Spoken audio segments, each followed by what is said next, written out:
Wel, bore da, a chroeso cynnes yn enw'r arglwydd Iesu Grist. Gai ddiolch eto i James Circum am ei neges ein i'r wythnos diwetha. Neges cynnes a hyfryd yna am ras Duw tuag ato ni trwy'r arglwydd Iesu. Y gras yna sydd bron o bod yn dramgwyddus tuag at rai fel ni. Ac diolch i Dduw fod y neges yna'r un mor wir heddi ac oedd wythnos diwetha. Yr un mor wir ac yw erioed.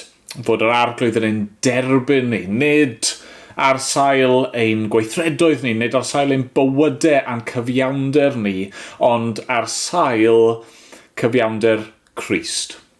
Ac os i ni, fel y brenin drwg manasau yma, os i ni'n edifarhau, ac os i ni'n rhoi'n ffydd yn yr arglwydd Iesu, mae e'n ein derbyn ni nawr. Swn bynnag wythnos chi wedi cael. Mae yna groesawiad i ddod ato fe. Diolch iddo. Wel, gadewch i ni weddio nawr, gadewch i ni gyflwyno ein hunan ar oedfa yma iddo fe.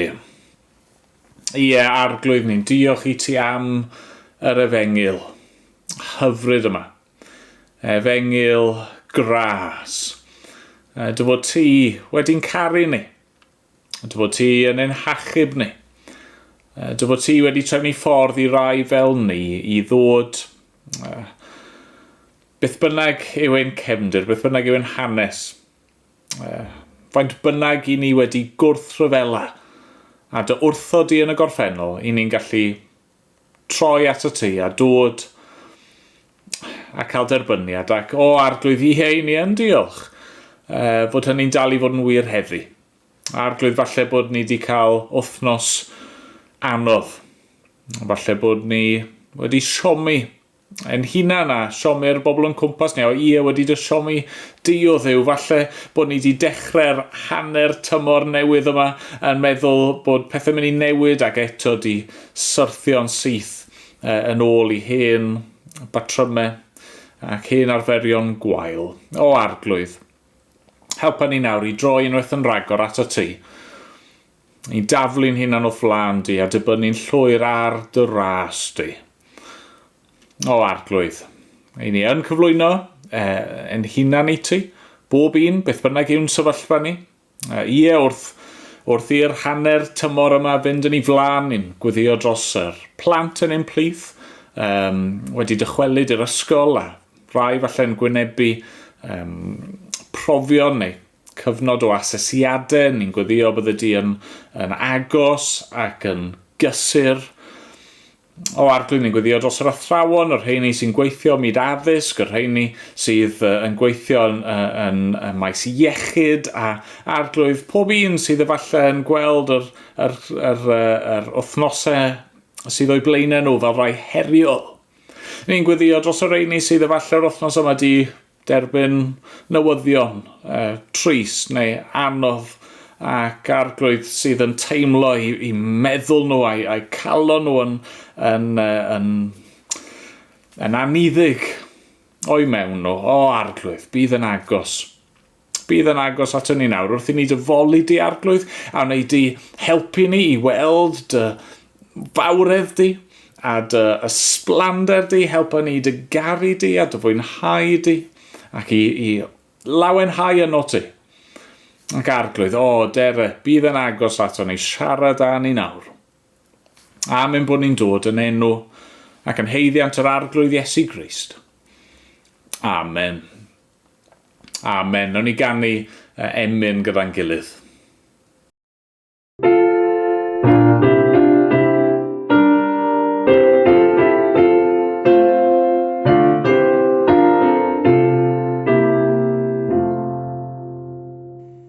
Oh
Wel, ni am ddarllen nesaf o air ein Duw ni. Ac falle bod chi wedi sylwi wrth i ni ddarllen trwy epistol cyntaf Ioan fod llawer o themau, pethau i ni wedi clywed amdano nhw yn efengil Ioan yn codi eto, maen nhw'n plethu yn gweu fewn i'w gilydd. Ac beth sy'n digwydd wedyn yw bod gennych chi'r adrannau yma sydd yn hynod y gyfoethog, llawer yn mynd mlaen ynddyn nhw. Na, mae'r adran nesaf yma yn adran felly, mae'n adran gyfoethog iawn. A felly, os dyw a'i mynd, i ni'n mynd i edrych ar yr un adran yma, nid yn unig bore yma, ond wythnos nesaf hefyd.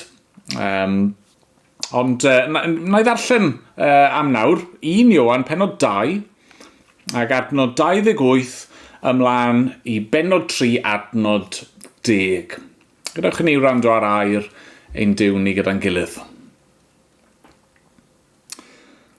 Ac yn awr, blant, arhoswch ynddo ef.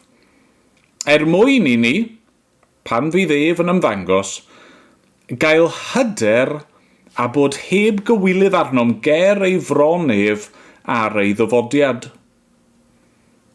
Os gwyddoch ei fod ef yn gyfiawn, yna byddylech wybod bod pob un sy'n gwneud cyfiawnder wedi ei eni ohono ef.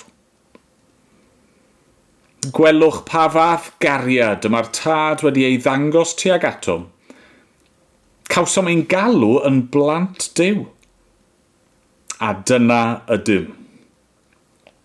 Y reswm nad yw'r byd yn ein hadnabod ni, yw nad oedd yn ei adnabod ef.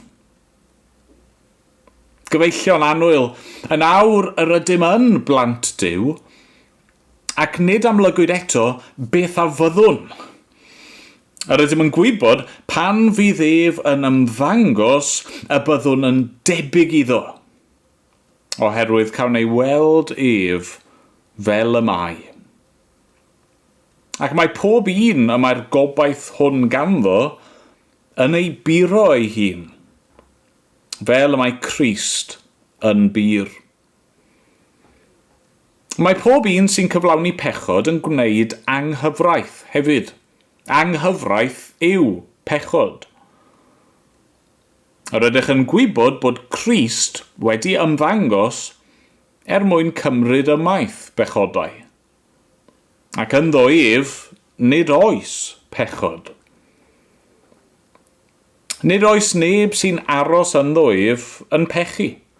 Nid yw'r sawl sy'n pechu wedi ei weld ef na'i adnabod ef. Blant, peidiwch a gadael i neb eich arwain ar gyfeiliorn. Mae'r sawl sy'n gwneud cyfiawnder yn gyfiawn fel y mae ef yn gyfiawn. O'r diafol y mae'r sawl sy'n cyflawni pechod, oherwydd mae'r diafol yn pechu o'r dechreuad. I ddinistrio gweithredoedd y diafol yr ymddangosodd mab Duw. Nid oes neb sydd wedi ei eni o Dduw yn cyflawni pechod, oherwydd mae had Duw yn aros ynddo, ac ni all bechu, oherwydd ei fod wedi ei eni o Dduw. Dyma sut mae'n amlwg pwy yw plant Duw, a phwy yw plant y diafol. Pob un nad yw'n gwneud cyfiawnder, nid yw o Dduw. Na'r hwn, nad yw'n caru ei gyd aelod. Amen. Amen. Wel, diolch i Dduw am ei air i ni.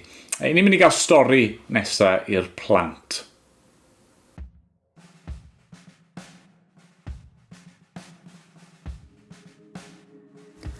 Ar ddechrau llythyr Ioan, mae Ioan yn dweud hyn. Ac rydym ni ysgrifennu hyn mwyn i'n sywenydd fod yn gyflawn. Mae Ioan am i'w ddarllenwyr brofi gwir lawenydd, ac yn ei lythyr, mae Ioan yn gwneud i'n amlwg mae'r unig ffordd i brofi gwir lawenydd yw drwy adnabod Duw. Cael perthynas gyda go, a chael cymdeithas gyda Duw. Ond da ni yn gallu nabod Duw ac o berthynas efo Duw drwy edrych ar Iesu Grist. Iesu yw mab Duw ac mae yn Dduw. Felly, drwy dysgu am Iesu, ni yn mynd i dod i adnabod Iesu. Ac felly, adnabod Duw. A mae'r Beibl yn dweud, wrth i ni dod i adnabod Iesu, ni'n dod yn debyg iddo. Yn ei lythyr, mae Ioan yn dangos mai gwir lawenydd yw dod i adnabod Duw. A rhan o hynny yw dod yn debyg i Iesu. Nawr mae Ioan wedyn yn mynd ymlaen i sôn am pa mor wych fydd Iesu pan ddaw o yn ôl. Yn 1 Ioan pennod 3, mae Ioan yn sôn am Iesu yn dod yn ôl i'r byd. A pryd hynny, fe gawn ni wir weld pa mor wych yw Iesu, ei weld o go iawn, ac fe fyddwn ni yn debyg iddo. 1 Ioan, pennod 3, adnod 2. Dyn ni ddim yn gallu dechrau dychmygu sut fyddwn ni yn y byd sydd i ddod. Ond dyn ni'n gwybod gymaint o hyn. Pan fydd Iesu'n dod yn ôl i'r golwg, byddwn ni yn debyg iddo. Cawn ni weld e yn ei holl ysblander. Bore da, chwarae da. Reit, dyn ni eisiau meddwl am lluniau neu enghreifftiau sydd yn mynd i helpu ni ddysgu a deall chydig bach mwy beth mae'r adnod yma'n golygu. Okay? So mae e'n debyg i, chydig bach yn debyg fel trailer. Ti'n cofio ddo, Ian? Nathon ni wylio y trailer ar gyfer pa ffilm? Ti'n cofio? The Last Dragon. Do, Raya a'r Last Dragon.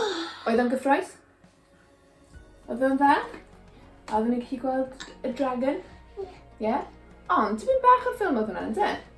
Oedden ni ddim yn deall y ffilm i gyd trwy hwnna, oedden ni? Ond fydd o'n lot fwy cyffroes pam ni'n cael gwylio y ffilm i gyd ac yn deall o'n well. Llun arall sydd yn gallu helpu ni i ddeall hwn yw meddwl am priodas. Nawr, priodas pwy oedden ni wedi bod i wythnos diwethaf? Elizabeth. Oedd o'n wych? Ac i Lil. A nathon ni cael sweeties a cacanau. Beth oedd y peth gorau? A wedyn ni'n cael loli. Beth oedd y peth gorau am y briodas? Hwn yn priodi. Fi eisiau chi ddychmygu, mae Rain yw Ows ag Elizabeth. Okay? Iawn, Rain yw Ows ag Elizabeth. Nawr, chydig bach yn ôl, nathon ni gael galwad ffôn yn dweud bod Ows wedi gofyn i Elizabeth beth? Dweud bod yn caru hi a gofyn iddi hi priodi. Fe gyd i gael yn ymwneud. Ond oedden ni llawn iawn ac oedd pawb yn hapus ac yn dathlu. Nathon ni gael dathliad bod Ows ac Elizabeth wedi dyweddio, yndo? Ond, beth oedd fwy ac gyffroes? Clywed amdano nhw'n dyweddio neu cael mynd i'r priodas? Cael mynd i'r priodas. Cael mynd i'r priodas. Roedd pawb yn fwy llawen ac yn fwy gyffroes i fynd i'r priodas, yn doedden ni? Oedd ti'n gyffroes i fynd i'r priodas? Beth oedd ti'n gwisgo? Gwisg priodas. Gwisg priodas, a beth ti'n gwisgo sgidydd a traed ti? Beth oedd ti'n gwisgo? Ti'n gofyn y priodas? Sgidiau sparkly. Sgidiau sparkly. Nawr, oedd Ows ac Elizabeth yn edrych fel hyn? Na, mae hyn yn edrych yn eitha brydferth ac yn cool, a mae Ows ac Elizabeth yn brydferth ac yn cool dyn nhw, ac yn smart, ond ar ddiwrnod y priodas, roedd nhw yn edrych tipyn bach mwy fel hyn. Ydyn nhw? Efo ffrog arbennig iawn, ac oedd Ows yn edrych yn smart iawn. Felly, roedd Ows ac Elizabeth yn edrych yn lot fwy smart na fel arfer, yn doedden nhw. Ac oedden ni'n edrych yn smart hefyd? Oedden ni'n cael edrych yn smart? Ie, oedden ni'n edrych yn smart ac yn fwy prydferth na bob diwrnod hefyd. Nawr, mae hyn chydig bach fel Iesu yn dod nôl, okay? Pan fydd Iesu yn dod nôl, fydd e fel priodas, fydd e fel parti gwych, parti gorau ni rioed wedi mynd. O, mae ti mynd i gael parti, ond mae parti pan mae Iesu'n dod nôl yn mynd i fod yn well na parti ti. Mynd i fod yn special iawn. Wedyn y Beibl, ni'n gweld bod Iesu yn wych a mae e'n gwneud pethau gwych yn dyddiau. Wel, pan mae Iesu'n dod nôl, mae o hyd yn oed yn mynd i edrych yn fwy gwych. Mae'n mynd i fod yn fwy special. Ni ddim yn gallu dychmygu sut fydd Iesu fel pan mae e'n dod nôl. A beth sydd yn hyd yn oed yn well beth.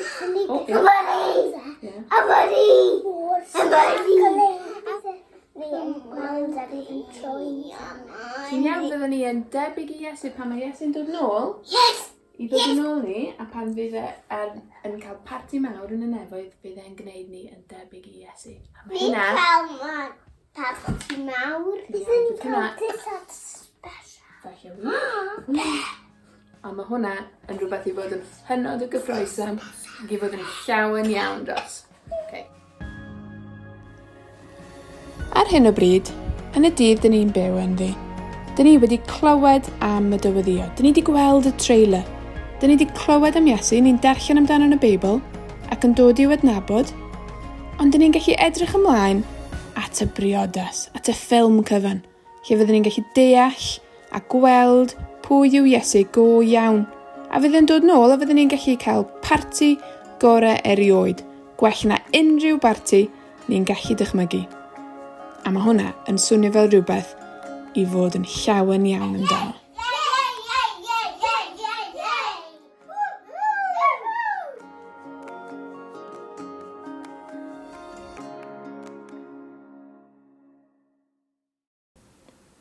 Wel, gadewch i ni weddio eto dy'n gilydd. Nawn ni droi at yr arglwydd yn gweddi.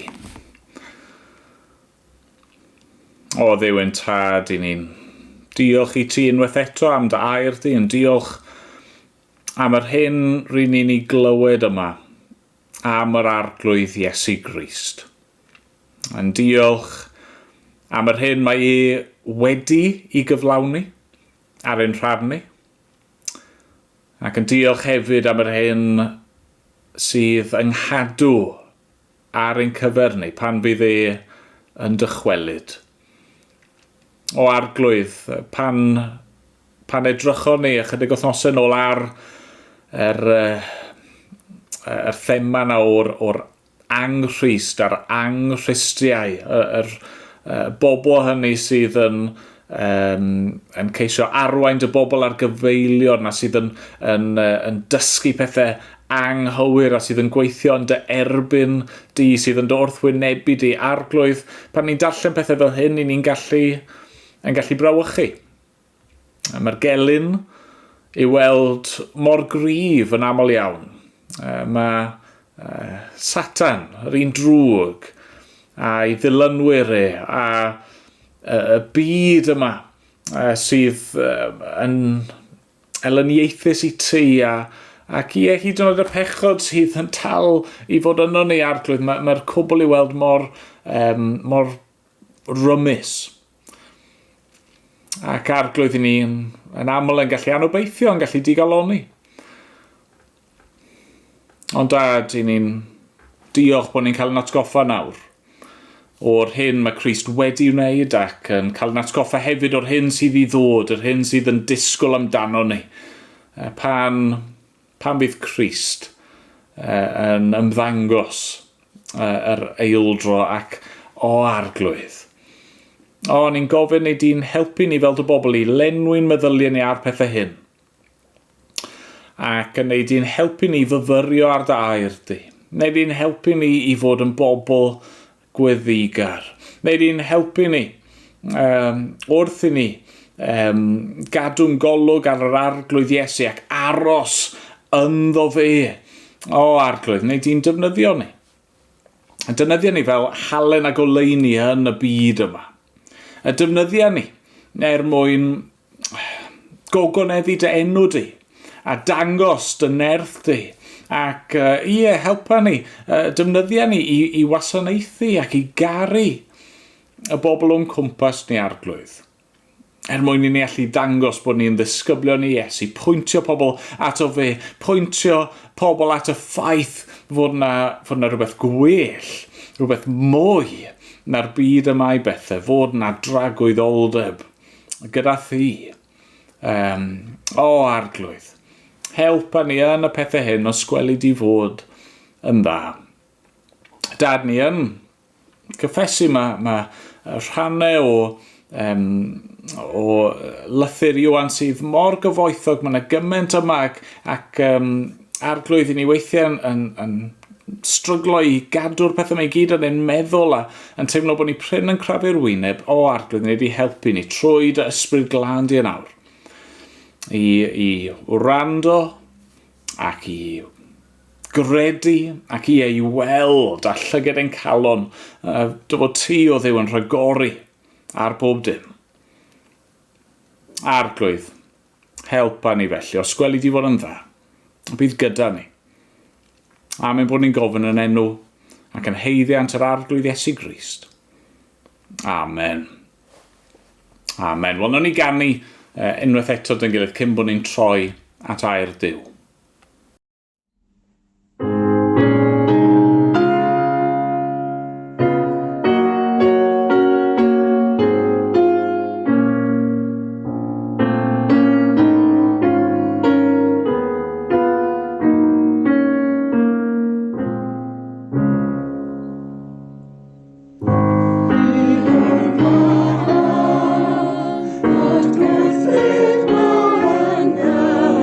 Your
Wel, os oes Beibl ydych chi, trowch dy fi i'r adran yna ddarllenon ni yn gynharach. Ac, wel, os chi'n cofio, tro diwetha o'n i'n edrych yn 1 Ioan yn gilydd, wnaethon ni glywed bod ni'n byw yn yr awr olaf, neu gallwn ni ddweud yn y dyddiau diwethaf. I ni'n byw yn yr oes yma'r cyfnod yma rhwng dyfodiad cyntaf yr arglwydd Iesu Grist a'i ail ddyfodiad. Ac tro diwetha, oedd yna rybuddion yn doedd. Mae un o'r pethau fydd yn nodweddu'r cyfnod yma fyddai anghristiau. Ac yna, cyn y diwedd, anghrist. Wel, yn yr adran nesaf yma nawr, nid yn gymaint rybydd sydd yn ni, ond anogaeth. Anogaeth i ni fel Cristnogion, pob un sydd wedi credu yn yr arglwydd Iesu Grist, ar sut i ni fod i fyw yn yr awr olaf yma. Yr cyfnod yma rhwng dyfodiad cyntaf yr arglwydd Iesu fel baban, y methlem, dod fel dyn i fyw a marw ac atgyfodi ar ein rhannu, ac yna'r ail ddyfodiad pan fydd e'n dod i farnu, yn dod i gasglu ei bobl ato fe ei hun. Nawr, mor belled fi wedi defnyddio'r gair dyfodiad, ond falle bydde fe'n well i fi ddefnyddio'r gair mae Ioan yn ei ddefnyddio fan hyn. A'r gair mae e'n defnyddio yw ymddangosiad. Falle wnaethoch chi sylwi. Os ddim, ewch nôl, darllenwch eto. 4 gwaith yn yr adran a ddarllenon ni, mae Ioan yn sôn am ymddangosiad Iesu. Mae'n sôn am 2 waith. Mae'n sôn am pan nath Iesu ymddangos yn y gorffennol. A 2 waith mae'n sôn am beth fydd yn digwydd pan fydd yn ymddangos eto. A fel na ni weld, wrth i ni fyfyrio arno, mae yna ddilyniant naturiol. Mae'r pethau yma, maen nhw'n wahanol i'w gilydd, ond maen nhw'n gysylltiedig. Mae'r naill, y pethau nath Iesu yn ei ymddangosiad cyntaf, maen nhw'n arwain yn naturiol at yr hyn fydd yn wir pan mae yn ymddangos eto. Os allai ddefnyddio'r darlun syml i gyfleu hyn, chi'n meddwl am par yn dyweddio. Hynny yw, fel arfer, mae yna fodrwy yn does yn cael ei roi, mae yna addewidio, mae yna ymrwymiad i briodi. Ond yna, ar ôl rhywfaint o amser, ar ôl cyfnod o baratoi, mae'r briodas ei hun. Hynny yw, maen nhw'n wahanol i'w gilydd, ond maen nhw'n gysylltiedig.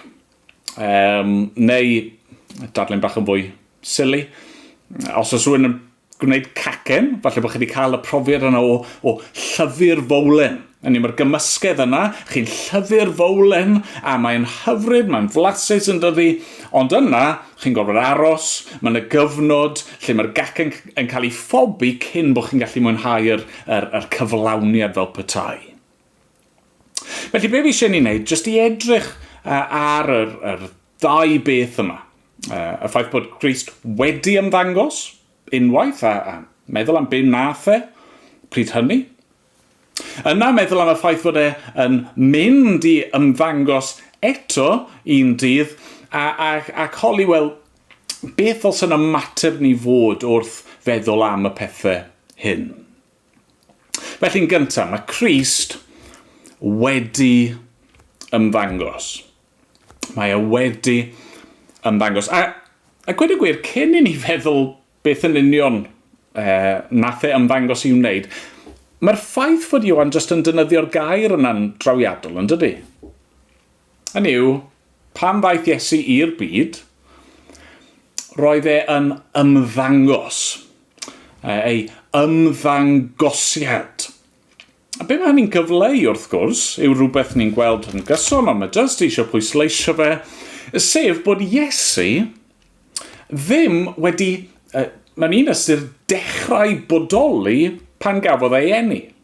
Hynny, fe nath gael ei eni, fe nath gymryd cnawd, fe nath ddod fel babi bach ym Methlem, ond nid dyna oedd ei ddechrau, neu dechrau ei berson fel petai, oherwydd wrth gwrs fe yw mab Duw, y mab tragwyddol.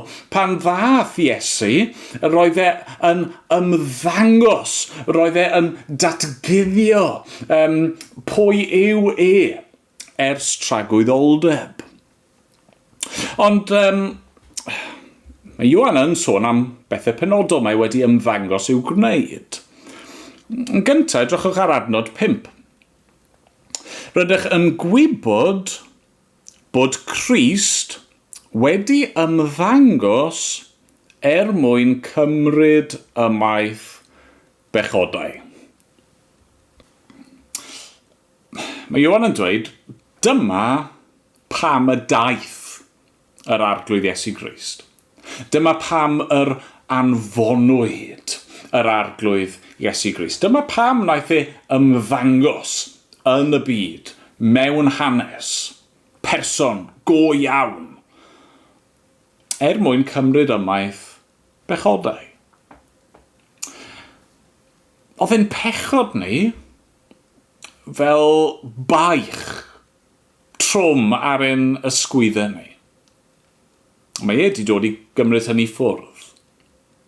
Roedd e'n pechod ni fel brynt ni, drewllyd yn ein gorchuddio ni, ond mae wedi dod i gymryd hynny i ffwrdd. Roedd e'n pechod ni fel rhyw marc coch mawr yn ein herbyn ni ger bron Duw, yn ein gwahanu ni oddi wrtho fe yn rhwystro perthynas gyda fe. Ond fe ymddangosodd mwyn cymryd ymaith bechodau. A mewn ffordd hynod o syml, mae bron a bod yn understatement yn dydy. Mae Ioan fan hyn yn mynd â ni at gnewyllun yr Efengyl. Pam fod Iesu wedi dod? Wel, mwyn delio gyda'n pechod ni. Cymryd ein pechod ni i ffwrdd. Delio gyda'r broblem yna doedden ni ddim yn gallu delio â hi. So, os chi rioed wedi cael skip o flaen y tŷ, yn llawn o'ch sbwriel chi, yn aros i gael i waredu. Neu, darlun bach yn fwy chyfus, os chi rioed wedi cael drains sydd wedi blocio yn llwyr, a sdim byd chi'n gallu gwneud mwyn cael gwared ar mochyndra yna. Ond pan mae rhywun yn dod i gymryd y skip i ffwrdd, yn dod i ddarblocio y drains, mae yna ryddhad yn does. Mae yna ryddhad fod hynny'n cael ei gymryd i ffwrdd. Fod rhywun arall yn delio gyda fe ar eich rhan chi, a'r broblem yn cael ei gymryd oddi wrtho chi. A mae Ioan yn dweud, dyma pam ymddangosodd Iesu. Dyma pam y daeth mwyn cymryd yn pechod ni. Trwy ei fywyd trwy ei aberth ar y groes, trwy ei atgyfodiad. Mae wedi dod ac a di cymryd ein cosb ni arno fe ei hun, a di cymryd ein pechod ni ymaith. Ac yna, yn gysylltiedig â hynny, mae Ioan yn dweud fod wedi ymddangos i wneud rhywbeth arall hefyd, adnod 8. O'r diafol mae'r sawl sy'n cyflawni pechod, oherwydd mae'r diafol yn pechu o'r dechreuad, i ddinistrio gweithredoedd y diafol, yr ymddangosodd mab Duw. Yn ei waithau o gymryd ymaith ein pechod ni, mae Ioan yn dweud fod Iesu mewn brwydr. Roedd ei fywyd ei weinidogaeth yr hyn ddath i'w gyflawni yn frwydr parhaol yn erbyn Satan. A mae Ioan yn dweud mae Crist sydd wedi ennill. Fod wedi ymddangos mwyn dinistrio gweithredoedd y diafol. Nawr, sut mae Iesu'n gwneud hynny? Wel, mae'n gwneud hynny mewn sawl ffordd, yn dydy. Hynny, beth yw gweithredoedd Satan? Wel, gallwn ni ddweud yn gyntaf. Gweithred cyntaf Satan ni'n clywed amdano fe yw temptio'r ddynoliaeth i wrthryfela yn erbyn Duw. Mae Satan yn mynd i arddedyn a mae'n temptio Adda ac Efa a maen nhw'n gwrando ar lais yr un drwg a maen nhw'n troi cefn ar yr arglwydd a thrwy hynny mae'r cwymp yn digwydd. Mae pechod yn dod i fewn i'r byd. Mae marwolaeth a melltith Duw yn dod i fewn i'r byd ac mae'n teyrnasu tan fod Crist yn dod. Mab Duw, had o wraig yn dod i ddinistrio gwaith y diafol. Mae'r diafol di arwain y byd ar gyfeilion, mae Crist di dod mwyn adfer y greadigaeth, mwyn dychwelyd y ddynoliaeth yn ôl at Dduw. Ffordd arall, wrth gwrs, yw mae Crist i dinistrio gwaith Satan trwy atgyfodi. Ni'n darllen yn dyn mai cyflog pechod yw marwolaeth. Ac lle mae grym Satan? Wel, un ffordd ni'n gweld ei rym yw yn y ffaith bod ni'n marw. Hynny yw teyrnas Satan mewn ffordd yw'r bedd ac y ffaith bod ni'n marw. Ac mae Crist wedi ennill y buddugoliaeth dros hynny. Does na ddim grym gan y bedd. Does na ddim grym gan uffern dros hynny mwyach. Na, mae Crist wedi dinistrio gweithredoedd Satan. Ac, beth arall ar ben hynny? Wrth gwrs, un o arfau mwyaf Satan yw bod e'n cyhuddo. Bod e'n cyhuddo ni. Bod e'n pwyntio'r bys ato ni. Bod e'n cyhuddo ni o fod yn bechaduriad, a dyna sy'n wir amdano ni. Ond wrth gwrs, does na ddim cyhuddiad nawr ganddo fe yn herbyn ni. Achos mae Crist wedi cymryd ymaith ein pechodau ni. Mae wedi delio gyda ein condemniad ni. I ni nawr yn gyfiawn ger bron Duw. A felly does na ddim grym. Does na ddim pwer gan Satan. I ni ddim mwyach dan ei rheolaeth Pan mae e'n temptio ni, dyn ni ddim yn gorfod gwrando. I ni ddim yn gorfod i fyddhau. Na, mae Crist wedi'n ryddhau ni. Oddi wrth ein pechod ni. Dyma pam ymddangosodd Crist. I cymryd ymaith ein pechod ni ac i ddinistrio gwaith Satan. Nawr, beth ys yn ymateb ni fod i hynny? Wel, mae'n rai ymatebion amlwg. Fe ddylsyn ni fod yn ddiolchgar, wrth gwrs. Fe ddylsyn ni lawenhau yn hyn. Fe ddylsyn ni foli Duw a roi mawl iddo fe am hyn.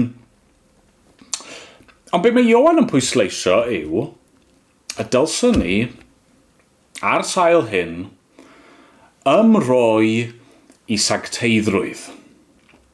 Hynny yw, dyma ddylsyn ymateb ni fod yn dyfe. Sancteiddhad. Os yw Crist wedi dod, wedi ymddangos mwyn cymryd ymaith ein pechodau ni, wel, sut gallwn ni ddewis aros yn ein pechodau ni? Na, wrth gwrs ddim. Os yw wedi talu'r pris mwyn ein ryddhau ni, os yw wedi cymryd y gosb, os yw'n pechod ni yn beth mor erchyll a difrifol fel bod rhaid iddo fe farw mwyn ein hachub ni, wel, dylsyn ni ddim fod eisiau unrhyw beth mwy i wneud a phechod.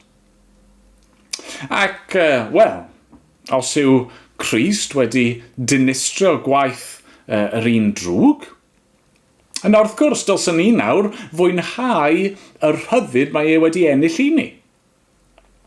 Mae e wedi adfer yn perthynas ni gyda Duw. Mae wedi torri ein cysylltiad ni gyda Satan. Does na ddim ofn i'r bedd mwyach. Does na ddim condemniad yn ein herbyn ni. Sdim rhaid i ni wrando ar yr un drwg. Sdim angen i ni deimlo euogrwydd a chywilydd mwyach. Na, ni'n rhydd.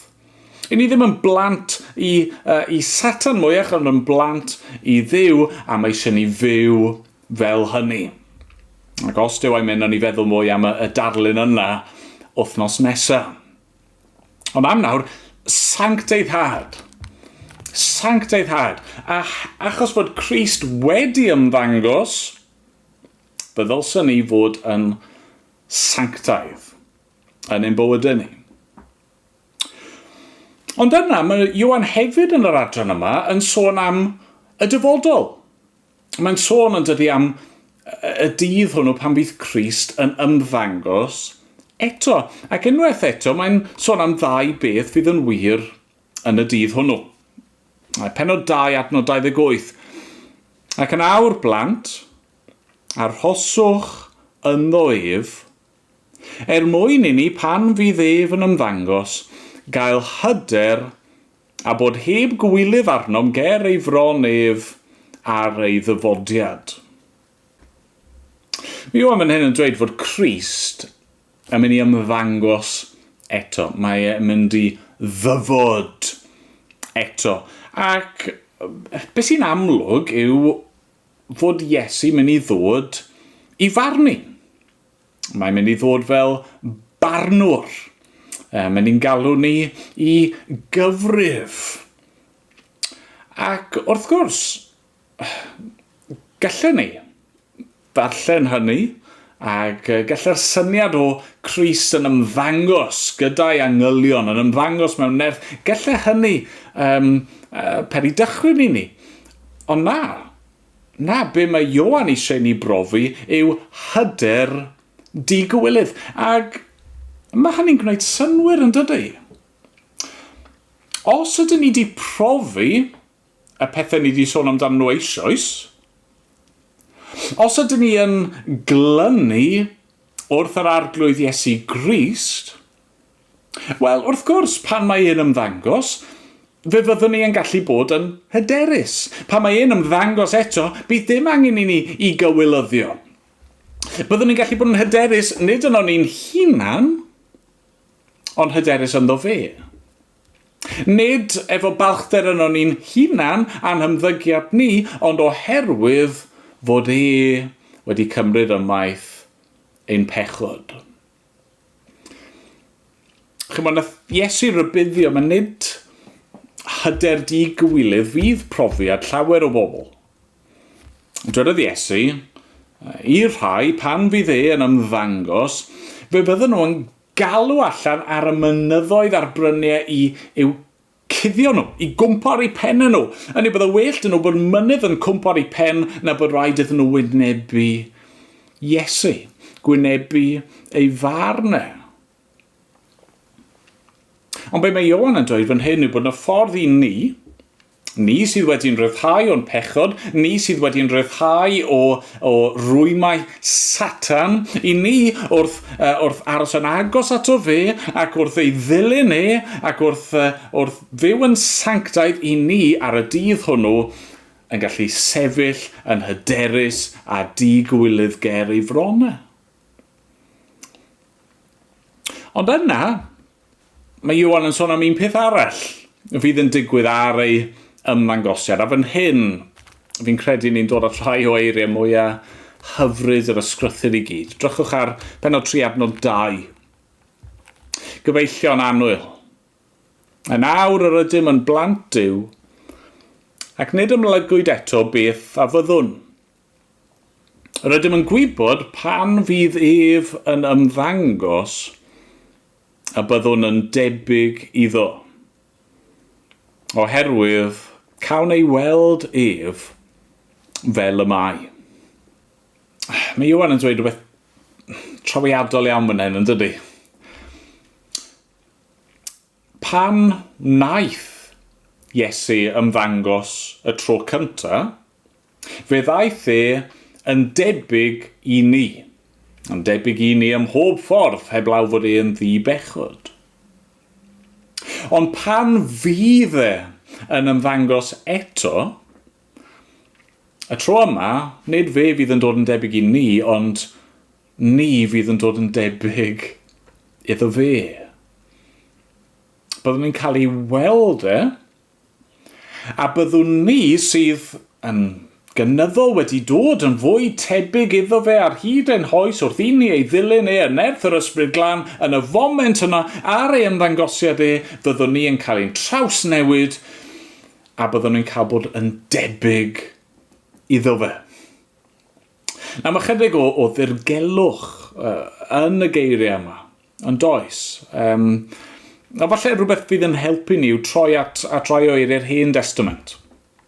Yn Psalm 115, ni'n darllen disgrifiad o y delwau hynny roedd y cenhedloedd yn addoli. A ni'n clywed hyn, adnod 4 ymlaen. Arian ac aur yw ei delwau hwy, ac wedi ei gwneud â dwylo dynol. Mae ganddynt enau nad ydynt yn siarad, a llygaid nad ydynt yn gweld. Mae ganddynt glistiau nad ydynt yn clywed a ffroenau nad ydynt yn arogli. Mae ganddynt ddwylo nad ydynt yn teimlo, a thraed nad ydynt yn cerdded, ac ni ddaw sŵn o'i gyddfe. Y mae ei gwneithurwyr yn mynd yn debyg iddynt, ac felly hefyd bob un sy'n ymddiried ynddynt. Y syniad ni'n cael ein cyflwyno iddi fyna yw bod chi'n mynd yn debyg i'r hyn rwy chi yn ei addoli.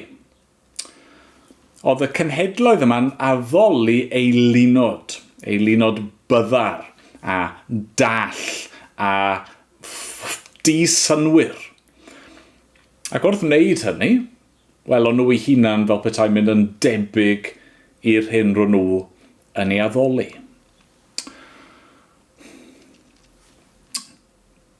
Ar ymddangosiad mab y dyn, pan fydd yr arglwydd Iesu Grist yn ymddangos, yn cael ei ddatguddio o'r nefoedd, yn ei ysblander, yn ei agoniant, mewn nerth. Byddwn ni, ei bobl yn cael ei weld a byddwn ni'n cael bod yn debyg iddo fe. Byddwn ni'n cael rhannu yng ngogoniant yr un rydyn ni yn ei addoli. Falle bore yma fod yna bob math o bethau amdanoch chi'ch hunan sydd yn eich gwneud chi'n rwystredig, pethau chi ddim yn hoffi amdanoch chi'ch hunan, ond un diwrnod byddwch chi'n cael ei weld a byddwch chi'n cael bod yn debyg iddo ym mhob ffordd. A chi'n gwybod unwaith eto, mae hyn jyst yn gwneud synwyr yn dydy ar sail beth i ni wedi weld yn barod. O'r blaen, ro'n ni yn gaeth i bechod, ro'n ni mewn rhwymau i Satan, mewn ffordd ro'n ni'n blant i'r diafol, ac wrth i ni bechu, ro'n ni'n dod yn fwy tebyg i'r diafol, ond mae Ioan fan hyn yn dweud bod ni nawr wedi'n rhyddhau o hynny i fod yn blant Duw, ac rydyn ni nawr yn dod yn fwy tebyg i fab Duw, i ddelwr Duw anweledig. I ni'n dod yr hyn mae Duw wedi'n creu ni i fod, ar lun a delw Duw. Ac un dydd fydd hynny'n cael ei weld yn ei gyflawnder, heb unrhyw frycheun arno ni o gwbl. Nawr, eto, beth ddylsyn ymateb ni fod i hyn wrth feddwl am ymddangosiad Crist, y dydd yna pan fydd e'n dychwelyd unwaith eto? Wel, wrth gwrs, fel ni wedi gweld yn barod, fe ddylsyn ni fod yn ddiolchgar, fe ddylsyn ni lawenhau, fe ddylsyn ni foli Duw, ond yn drawiadol, yr un ffocws sydd gan Ioan wrth feddwl am y dyfodol hefyd yn dyfe, sef sancteidd had. wrth i ni feddwl am be mae Crist wedi wneud, ac wrth i ni feddwl am yr hyn fydd yn wir pan mae'n dychwelyd, beth ddylse fod yn ysgogiad ac yn fwriad ac yn drysor ac yn uchelgais i ni yw sancteiddrwydd. Ni'n byw yn yr awr ola, y dyddiau diwetha, y cyfnod yma rhwng dau ymddangosiad yr arglwydd Iesu, ac wrth i ni edrych nôl ac ymlaen, yr un o'r anogaeth i ni fod yn sanctaidd. Wrth edrych nôl, mae'n pechodau ni wedi cymryd ymaith, mae grym y diafol wedi thorri, felly byddwch sanctaidd. Ac wrth i chi edrych ymlaen, wrth i chi feddwl am y dydd yna pan fyddwch chi yn sefyll ger ei fron, ac y dydd yna pan gewch chi fod gyda gef, y dydd yna pan gewch chi weld fel y mae ac y byddwch chi yn berffaith debyg iddo fe, wel nawr, heddi, byddwch sanctaidd. Dechreuwch nawr ar yr hyn sydd yn mynd i fod yn wir amdanoch chi am beth. Mae'r anogaethau yma dro ar ôl tro yn dyn nhw. Arhoswch ynddo fe. Glynwch ynddo fe. Gwnewch gyfiawnder. Pirwch eich hunan. Stopiwch bechu. Mae eisiau chi ymddwyn nid fel plant diafol, ond fel plant Duw. Mae Ioan yn annog ni nawr i fwynhau y bywyd mae Crist wedi ennill i ni yn ei ymddangosiad cyntaf, ac i ddechrau nawr ar y bywyd fydd yn cael ei ddatguddio yn ei chyflawnder ar ei ail ymddangosiad. Byddwch sanctaidd, carwch. Mae'n cael ei grynhoi yn dydi yn adnod 10. Dyma sut mae'n amlwg pwy yw plant Duw a phwy yw plant y diafol. Pob un nad yw'n gwneud cyfiawnder, nid yw o Dduw. Na'r hwn, nad yw'n caru ei gyd aelod. Mae angen i ni garu. Mae angen i ni fod yn aberthol. Mae angen i ni fod yn ymroddedig. Mae angen i ni roi farwolaeth y pechod sydd yn ceisio maglu ni.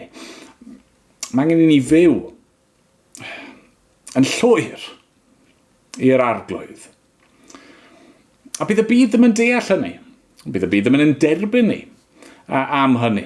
Bydd y byd yn chwerthin am ein penne ni am hynny. Ond nid ein bwriad ni yw i blesio'r byd, ein bwriad ni yw blesio fe. Gadewch i ni ymroi i hyn. Ergogoniant iddo fe'n unig. Amen. Amen. Wel, ganwn ni emyn arall yn gilydd cyn bod ni'n gorffen ein hoedfa ni. Ac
diolch am gael eich cwmni chi eto. Ni'n dymuno bendith Duw yn helaeth arnoch chi. Os i ni fel eglwys yn gallu eich cynorthwyo chi mewn unrhyw ffordd, plis cysylltwch â ni a chofiwch am yr oedfaon byw sydd gennym ni ar brynhawn Dydd Sul. Gallwch chi gysylltu gyda'r e-bost fydd yn ymddangos ar y sgrin mewn ychydig. Gyda'ch ni weddio gyda'n gilydd i orffen. O arglwydd, i ni yn gofyn am dy gymorth di yn awr i fynd ac i fyfyrio ar dair di. Ac i gymhwyso'r gair i'n bywydau ni. Arglwydd wrth i ni feddwl nôl a meddwl ymlaen. Wrth i ni feddwl am be mae Crist wedi wneud ar hyn sydd i ddod. O arglwydd. I ni'n gweld mae dy anogaeth i ni'r bore yma yw i fod yn sanctaidd fel rwy ti yn sanctaidd. Arglwydd, ni'n diolch fod ti wedi ein hachub ni trwy ymddangosiad yr arglwydd Iesu Grist. A ni'n diolch cawn ni dy bobl di fwynhau cyflawniad hynny pan bydd e'n ymddangos eto. Ond heddi nawr arglwydd, helpa ni yn ein dydd ni i fod yn sanctaidd ac i fyw allan dy fwriad di ar ein cyfer ni. O arglwydd, bydd gyda ni nawr. Amen bod ni'n gofyn yn enw ac yn heiddiant yr arglwydd Iesu Grist. Amen. Amen.